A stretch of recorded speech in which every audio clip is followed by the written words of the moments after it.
ಈಗ ರೌಡಿಸಂ ನಲ್ಲಿ ಇರೋರು ಫಿಲಿಂ ಇಂಡಸ್ಟ್ರಿಗೆ ಬಂದು ಸಾಕಷ್ಟು ಫಿಲಿಂಗಳನ್ನ ಮಾಡಿ ಗೆದ್ದಿ ತೋರಿಸಿದ್ದಾರೆ. ಆದ್ರೆ ಈ ಹಿಂದೆ ಒಬ್ಬ ಬಾಲಿವುಡ್ ನಟ, ಅದರಲ್ಲೂ ಸ್ಟಾರ್ ನಟ ನಕ್ಸಲೈಟ್ ಆಗಿದ್ರು, ಹಾಗೆ ನಕ್ಸಲಿಸಂ ನಲ್ಲಿ ಆಕ್ಟಿವ್ ಆಗಿದ್ರು. ದೊಡ್ಡ ಅವಾರ್ಡ್ ಅನ್ನ ಕೂಡ ಅವರ ಮುಡಿಗೇರಿಸಿಕೊಂಡಿದ್ದಾರೆ. ಅದೇ ದಾದಾ ಸಾಹೇಬ್ ಫಾಲ್ಕೆ ಅವಾರ್ಡ್. ಈಗಿನ ಜನರೇಷನ್ಸ್ಗೆ ನಕ್ಸಲೈಟ್ಸ್ ಜೊತೆ ಏನಾದ್ರೂ ಸಂಬಂಧ ಇದೆ, ಕನೆಕ್ಷನ್ ಇದೆ ಅಂತ ಗೊತ್ತಾದ್ರೆ ಅವರ ಕೆರಿಯರೇ ನಾಶ ಆಗ್ಬಿಡತ್ತೆ.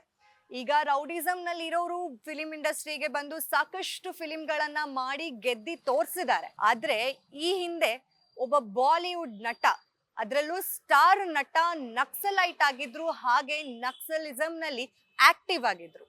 ಈ ನಕ್ಸಲಿಸಂ ನ ಕ್ವಿಟ್ ಮಾಡಿ ಫಿಲಿಂಗೆ ಹೇಗೆ ಬಂದ್ರು, ಹಾಗೆ ದೊಡ್ಡ ಅವಾರ್ಡ್ ಅನ್ನ ಕೂಡ ಅವರ ಮುಡಿಗೇರಿಸಿಕೊಂಡಿದ್ದಾರೆ. ಅದೇ ದಾದಾ ಸಾಹೇಬ್ ಫಾಲ್ಕೆ ಅವಾರ್ಡ್. ಅವ್ರಿನ್ಯಾರು ಅಲ್ಲ, ಬಾಲಿವುಡ್ ನ ಸ್ಟಾರ್ ನಟ ಮಿಥುನ್ ಚಕ್ರವರ್ತಿ. ಇವರು ಫಿಲಿಂಗೂ ಬರೋದಕ್ಕೂ ಮುಂಚೆ ನಕ್ಸಲಿಸಂ ನಲ್ಲಿ ಯಾಕಿದ್ರು, ಹಾಗೆ ಇವರು ಎಷ್ಟು ಚಿತ್ರಗಳನ್ನ ಮಾಡಿದ್ದಾರೆ, ಇವರ ಸಾಧನೆಗಳೇನು, ಇದರ ಕಂಪ್ಲೀಟ್ ಮಾಹಿತಿನ ನೋಡ್ಕೊಂಡು ಬರೋಣ ಬನ್ನಿ. ಮಿಥುನ್ ಚಕ್ರವರ್ತಿ ಅವರು 16 ಜೂನ್ 1950ರಂದು ಭಾರತದ ಪಶ್ಚಿಮ ಬಂಗಾಳದ ಕಲ್ಕತ್ತಾದಲ್ಲಿ ಬಂಗಾಳಿ ಹಿಂದೂ ಕುಟುಂಬದಲ್ಲಿ ಬಸಂತ್ ಕುಮಾರ್ ಚಕ್ರವರ್ತಿ ಮತ್ತು ಶಾಂತಿ ರಾಣಿ ಚಕ್ರವರ್ತಿ ದಂಪತಿಗೆ ಜನಿಸಿದ್ರು. ಅವರು ಓರಿಯೆಂಟಲ್ ಸೆಮಿನರಿ ಅಧ್ಯಯನ ಮಾಡಿ ನಂತರ ತಮ್ಮ BSc ಗಳಿಸಿ ಕಲ್ಕತ್ತಾದ ಸ್ಕಾಟಿಷ್ ಚರ್ಚ್ ಕಾಲೇಜಿನಲ್ಲಿ ರಸಾಯನಶಾಸ್ತ್ರದಲ್ಲಿ ಪದವಿ ಪಡೆದಿದ್ದಾರೆ. ಇದಾದ ನಂತರ ಪುಣೆಯ film and television institute of ಇಂಡಿಯಾದಲ್ಲಿ ವ್ಯಾಸಂಗ ಮಾಡಿ ಅದರಲ್ಲೂ ಸಹ ಪದವಿ ಪಡೆದಿದ್ದಾರೆ. ಚಿತ್ರಗಳಿಗೆ ಪ್ರವೇಶಿಸುವ ಮೊದಲು ನಕ್ಸಲೈಟ್ ಆಗಿದ್ರು.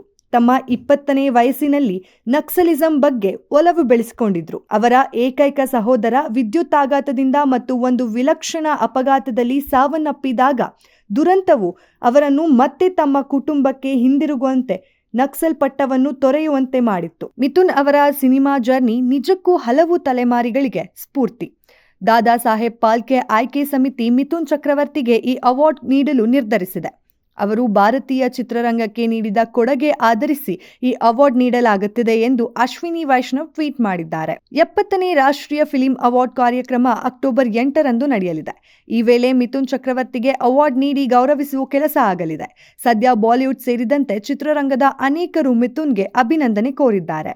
ಮಿಥುನ್ ಚಕ್ರವರ್ತಿ ಚಿತ್ರರಂಗಕ್ಕೆ ಕಾಲಿಟ್ಟಿದ್ದು 1976ರಲ್ಲಿ. ಅಂದ್ರೆ 26ನೇ ವಯಸ್ಸಿಗೆ ಅವರು ಹೀರೋ ಆದ್ರು. ಮೃಗಾಯ ಅವರ ನಟನೆಯ ಮೊದಲ ಸಿನಿಮಾ. ಅವರಿಗೆ ಮೊದಲ ಸಿನಿಮಾದ ನಟನೆಗೆ ರಾಷ್ಟ್ರ ಪ್ರಶಸ್ತಿ ಸಿಕ್ಕಿತ್ತು. ಸುರಕ್ಷಾ, ಡಿಸ್ಕೋ ಡ್ಯಾನ್ಸರ್, ಡ್ಯಾನ್ಸ್ ಮೊದಲಾದ ಸಿನಿಮಾಗಳಲ್ಲಿ ನಟಿಸಿದ್ದಾರೆ. ಅವರು ಹಿಂದಿ ಹಾಗೂ ಬೆಂಗಾಲಿ ಭಾಷೆಯಲ್ಲಿ ಹೆಚ್ಚು ಕಾಣಿಸಿಕೊಂಡಿದ್ದಾರೆ. 2018ರಲ್ಲಿ ಕನ್ನಡದ ದಿ ವಿಲನ್ ಸಿನಿಮಾದಲ್ಲಿ ಅವರು ನಟಿಸಿದ್ದರು. ಅವರು ಅನೇಕ ರಿಯಾಲಿಟಿ ಶೋಗೆ ಹೋಸ್ಟ್ ಆಗಿದ್ದಾರೆ. ಸಿನಿಮಾ ರಂಗದಲ್ಲಿ ಶ್ರೇಷ್ಠ ಸಾಧನೆ ಮಾಡಿದವರಿಗೆ ಈ ಪ್ರಶಸ್ತಿಯನ್ನು ಕೇಂದ್ರ ಸರ್ಕಾರ ನೀಡುತ್ತಾ ಬಂದಿದೆ. 74ನೇ ವಯಸ್ಸಿಗೆ ಈ ಅವಾರ್ಡ್ ಪಡೆದ ಅವರಿಗೆ ಎಲ್ಲರೂ ಅಭಿನಂದನೆ ಸಲ್ಲಿಸುತ್ತಿದ್ದಾರೆ.